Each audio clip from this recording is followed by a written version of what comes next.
మంచిగా ఉన్నదేది లేదుగా, అవయవాల దాహం తీర్చ సాధ్యపడదుగా.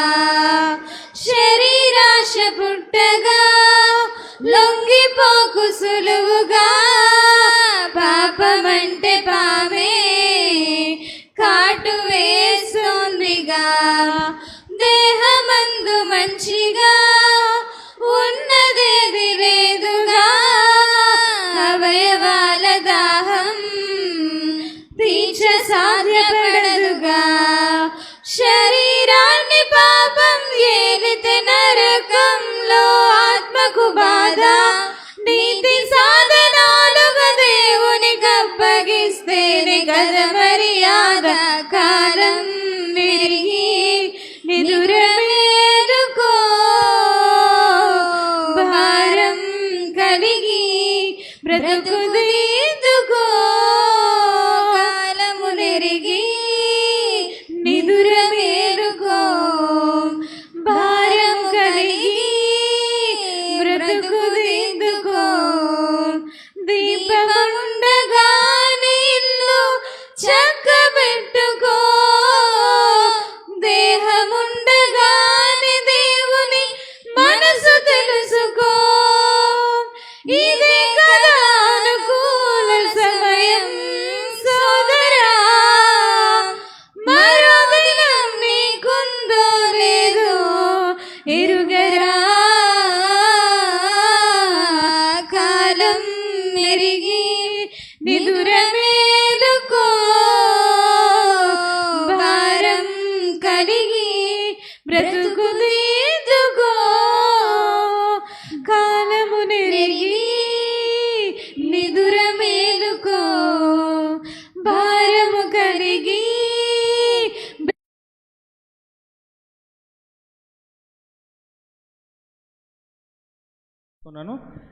దేవుని మాట్లాడించవలసిందిగా ప్రేమతో తెలియజేస్తున్నాను.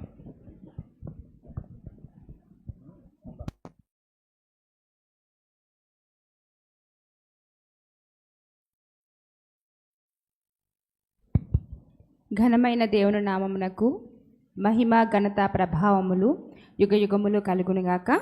ఆమేన్.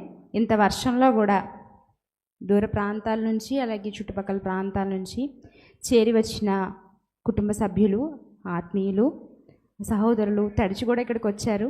దేవుని వాక్యం పట్ల మీకున్నటువంటి తృష్ణ చాలా గొప్పది. మీ కుటుంబముల పైన దేవుని ఆశీర్వాదము మెండుగా ఉండునుగాక. ఆమేన్. ఈరోజు విలువైన మాటలు ఉదయకాలపు ఆరాధనలో మార్నింగ్ వర్షిప్లో బలభద్రపురంలో చాలా విలువైన మాటలు ప్రకటించడం జరిగింది. దైవ సేవకులు అదేవిధంగా మొదటి 2 వర్తమానాల్లో కూడా చెప్పారు. ఇలా ఎంతమంది మార్నింగ్ మెసేజ్ విన్నారండి? Live streaming very good. ఒకవేళ వినలేని వాళ్ళు ఉంటే వినండి.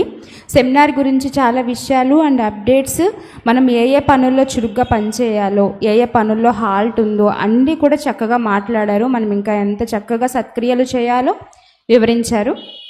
కాబట్టి ఆ ప్రసంగాలు కూడా మీరు ఇంటికి వెళ్ళిన తర్వాత ఖాళీ చేసుకుని, ఇంట్లో పనులు అయిపోయిన తర్వాత కొంచెం ఖాళీ చేసుకుని ఆ ప్రసంగాలు కూడా వినవలసిందిగా ప్రభు పేరిట మీ అందరికీ మనవి చేస్తూ ఉన్నాను. ప్రార్థిద్దామని ప్రార్థించి కొద్ది సమయం మనం వాక్యాన్ని ధ్యానించి 2వ ప్రసంగానికి మనం సమయాన్ని ఇద్దాం. ప్రతి ఒక్కరూ తలలో వంచినట్లయితే ప్రార్థిద్దాం. అత్యంత ప్రేమామయుడగు మా ప్రియ పరలోకపు తండ్రి, మీ ఘనమైన నామమునకు వేలాది స్తుతులు దేవా. తండ్రి, ఎంతవరకు తండ్రి మా అందరికీ మీరు కాపుదల అనుగ్రహించి క్షేమాన్నిచ్చి తండ్రి వాతావరణం అనుకూలించకపోయినా ఎంతరో దేవ మీ బిడ్డలు మీ యొక్క వాక్యం కొరకు తృష్ణగొని ఇక్కడికి వచ్చి ఉన్నారు దేవా. దుప్పి నీటి వాగుల కొరకు ఆశపడినట్టుగా వారి ప్రాణము ఆశపడుతూ ఉండగా విలువైన మాటల ద్వారా మమ్మల్ని అందరినీ బలపరచండి, స్థిరపరచండి. తదుపరి మాట్లాడబో మాటల్లో దేవా మీ యొక్క బలమైన ఆత్మ సహాయము మా ఇరువురికి అనుగ్రహించమని ఘనత మహిమ ప్రభావములు మీకే ఆరోపించుకుంటూ ఈ ప్రార్థన మా కొరకు త్వరలో రానేన్న క్రీస్తు వారి పేరిట ఈ ప్రార్థన మనవులు సమర్పిస్తున్నాం తండ్రి. ఆమేన్. ప్రియులారా, ఇప్పుడు ఈరోజు మనం చూస్తున్నాము అనంతమైన విశ్వాన్ని.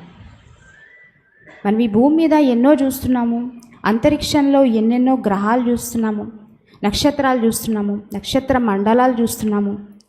చీకటి వెలుగు సమస్తము ఈ భూమి మీద చెట్లు, మొక్కలు, విత్తనాలు ఇచ్చే చెట్లు, పువ్వులు, సముద్రాలు, సెలయేర్లు, జలపాతాలు, నదులు, పరిమళ పుష్పాలు ఒకటేంటండి. ఆలోచించుకుంటూ పోతే కవికి రాయడానికి పుస్తకాలు కూడా సరిపోవు.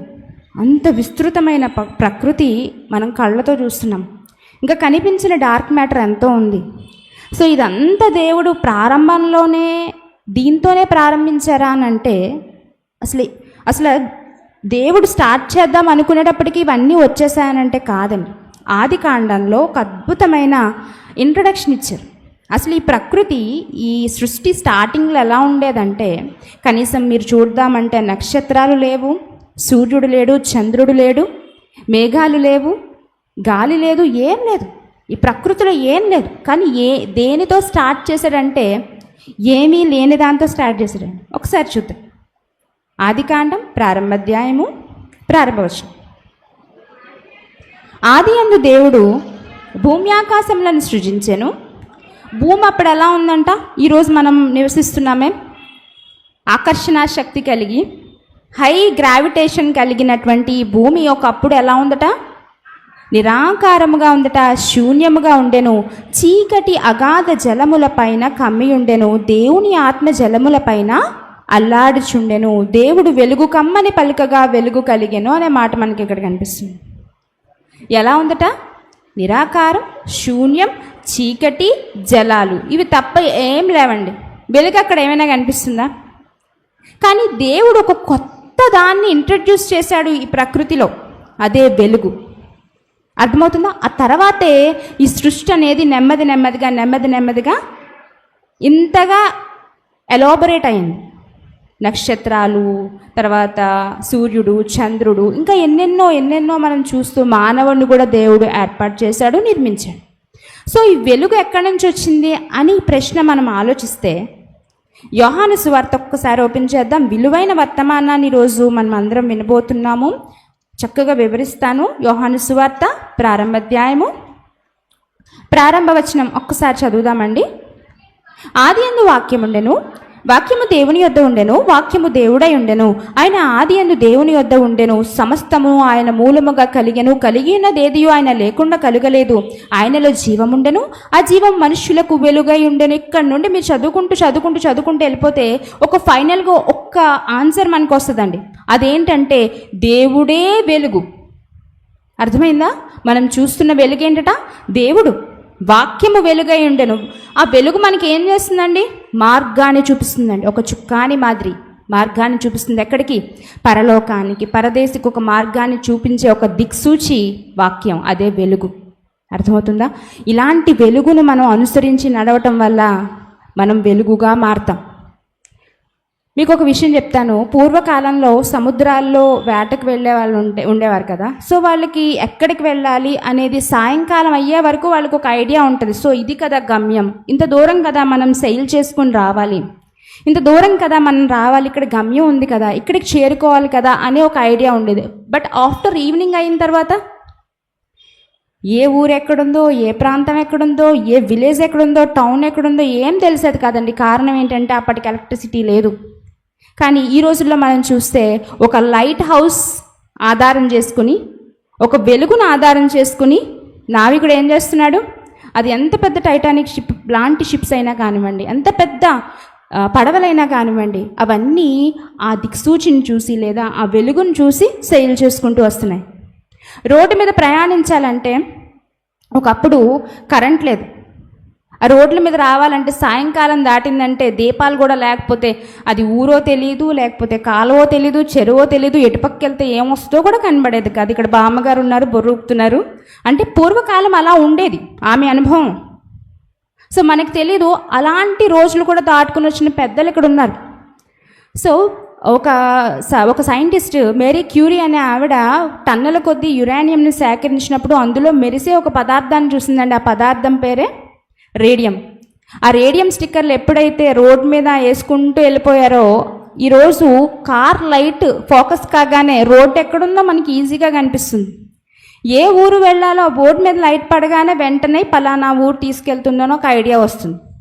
అంటే వీటన్నిటిని చూస్తుంటే మనకు ఒక క్లారిటీ వచ్చింది, వెలుగు మనకు ఒక మార్గాన్ని చూపిస్తుంది అని ఈ లోకంలో. అలాగే దేవుని వాక్యం అనే వెలుగు మనకు ఒక డెస్టినీ చూపిస్తుంది. మనం ఈ వెలుగును మనం కలిగి ఉంటే, అంటే దేవుని వాక్యం అనే వెలుగును మనం కలిగి ఉంటే మనం వెలుగుగా మారిపోతామండి. అదే బైబిల్ చెప్తుంది. ఇప్పుడు సూర్యుడు ఉన్నాడు, తనంతట తాను ప్రకాశిస్తాడు. అందులో చర్యలు జరుగుతాయి, న్యూక్లియర్ ఫిషన్స్ జరుగుతూ ఉంటాయి, చర్యలు జరుగుతూ ఉంటాయి, అవి వెలుగుతూ ఉంటుంది. కానీ చంద్రుడికి స్వయం ప్రకాశక శక్తి లేదు. సూర్యుని వెలుగు ఎప్పుడైతే చంద్రుడి మీద పడుతుందో చంద్రుడు వెలుగుతూ ఉంటాడు. అదే మాదిరిగా దేవుని వాక్యము మన హృదయంలోనికి రాగానే మనం వెలగడం ప్రారంభిస్తామండి. అప్పటి నుండి మన చర్యల్లో కానివ్వండి, మన ఆలోచనల్లో కానివ్వండి ఏముండవో తెలుసా? చీకటి కార్యాలు ఉండవు. ఆ మాట నేను మీకు చూపిస్తాను. గలతీ పత్రిక, ఎఫెసీలకు పౌలు గారు రాసినటువంటి పత్రిక, ఎఫెసీలకు పౌలు గారు రాసినటువంటి పత్రిక, క్షమించండి, గలతీ పత్రిక చూద్దాం. గలతీ పత్రిక 5వ అధ్యాయము, గలతీ పత్రిక 5వ అధ్యాయం 19. 2 రకాల కార్యాలు మనకి ఇక్కడ కనిపిస్తున్నాయి. వెలుగును అనుసరించేవారు చేసే క్రియలు, వెలుగుకు దూరంగా ఉండి చీకట్లో ఉన్నవారు చేసేటటువంటి క్రియలు. ఒకసారి మనం చూద్దాం. వాటిని పౌలు గారు విభజిస్తూ రాశారండి. 19వ వచనం, శరీర కార్యములు స్పష్టమై ఉన్నవి, అవేవనగా